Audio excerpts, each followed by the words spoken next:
Hello everyone and welcome. So today we're going to learn a little bit more about practical tips. So these are kind of fundamentals of fluency, and if you're kind of really looking to achieve fluency, you want to be kind of a fluent English speaker. These are practical tips and I think they are not outdated, to be precise. Well, the reason I say practical tips because these are the tips that require practice. So it needs to be practice all of the time. So you have to be regular, practical person if you want to achieve fluency. So I think fluency is not going to happen overnight, of course, but you need to put a lot of effort and you need to put a lot of work. So if you at the moment you trying to kind of let's say for example you are in a B1 intermediate and you want to push yourself to the higher levels, for example let's say C1 and C2 levels advanced. So I think these are the kind of practical tips that you need to practice all of the time. You need to be constant to practice these tips all of the time into your day-to-day life in order to get fluency. And without further ado, let's get it started. Well, the first tip is I highly recommend to learn synonyms and learn antonyms, and of course learning idiomatic expressions and phrasal verbs and collocations along the way. So when I say learning synonyms and antonyms, so for example, I know a lot of you, if you if you can't speak English fluently, is that because you have kind of a really limited number of vocabulary? So because these are one of the quite the most important parts to be working on is vocabulary. Because if you can't understand a native English speaker, that means your vocabulary bank is not enough. That you need to work on improving your vocabulary. For example, if you want to learn vocabulary, I highly recommend, as I mentioned earlier, synonyms and antonyms. For example, now, if you are one of those who are learning words a day or two words a day, I highly recommend to learn, for example, let's say you've learned the words illustrate today. So in this case, we want to find the we want to find the synonym and antonym of illustrate. Okay, so for example, or let's say you've learned the word happy today. So you want to find the synonym and the antonym of the word happy. Okay, so you don't go directly or automatically and translate the word happy into your native language. It's not going to help at all. For example, let's say the word happy, if you want to translate into English, that means you need to find the synonym of happy, which is the word that have the same meaning but different pronunciations. For example, you can say ecstatic, elated, delighted, or ecstatic or thrilled. At least you need to be kind of working in these parts quite a lot because at least you need to know about 4 or 5 synonyms, I would suggest, and antonyms as well. So it's really important. So try to learn synonyms and antonyms at the same time, and of course collocations and phrasal verbs. So, and the second tips is of course reading practice, reading comprehension. So a reading comprehension is kind of try to read very complex materials. I would highly suggest to read, you know, newspapers. For example, I highly recommend in terms of newspapers, the Guardian, BBC. So you will find a lot of vocabulary, a lot of phrases in this kind of theme. And I would highly suggest to read literature. Literature, it could be what I would highly suggest is Christmas Carol by Charles Dickens, and of course I would highly suggest to read In Spectacles by G.B. Priestley. So these are the quite difficult languages. I mean, quite difficult language structure you will find, particularly in literature. So make sure that you learning all these kind of books. Try to read all about these books, and hopefully, I mean, it doesn't have to be like these books which I've mentioned at the moment.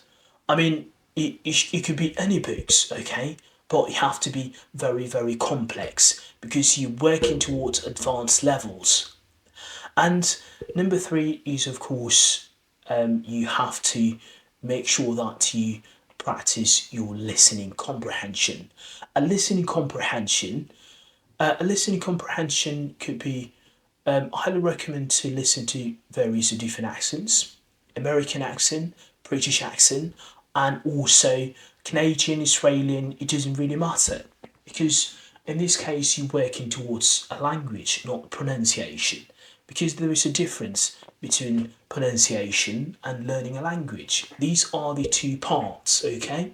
So you have to focus on listening, on exposing yourself into different various of accents. And I would highly suggest podcasts, TV shows, any TV show. Honestly, you can listen to it, and of course you can take notes, and you can basically kind of blow your fluency. I mean, because fluency is not going to happen overnight, so you need to practice regularly. And number four is, of course, make sure that you practice your speaking because I think speaking practice is one of the most important parts to be fluent. Because let's say if you don't practice speaking, you are not going to sound fluent because the way you talk and the way you express your opinions and the way you talk about topics and the way you talk to people, the way you communicate, if you don't practice speaking practice, is not going to help you to become fluent in English. So it's very important that you practice speaking practice. And if you don't know any other platforms where you can be able to practice your speaking skills, I've mentioned these kind of platforms quite a lot in my previous videos. Free for Talk and Hello Talk, and of course Tandem.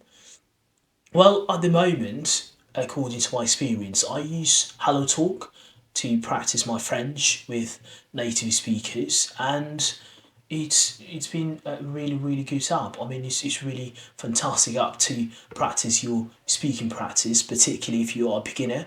There's lots of different resources where you can get access to it as well, and I mean, it's just very very fabulous platform to practice your speaking, and free for talk as well. As you know, Hello Talk, but I think Free for Talk has kind of a limit features. It doesn't have like lots of a variety of features as Hello Talk. So these are the two platforms, three platforms, and if you don't know anything about it, I mean, I'll put the link in the description below. Just click the link and it will directly take you to the kind of lots of websites where you can be able to practice your English. You can even download it into your app if you want to, and you can use it as a website. It doesn't really matter. And the final tip, which I want to talk about, is writing skills. Writing skills is one of the most important practical tips as well. It requires a lot of practice, and if you don't practice writing skills, I mean, it's impossible because you can't achieve half of fluency and left half, okay? So because English has like four skills, so you need to be able to practice all these skills equally in order to be fluent and in order to be a native, I mean to sound more like a native English speaker. So I would highly suggest if you don't know how to write, you don't know what to write, just if you're one of those who journal as well, if you don't know about journaling, diaries, for example, you can write your diaries. I mean, you can reflect on your day by writing in English, not in your own language. And I mean, that's really really a massive game changer when it comes like in writing.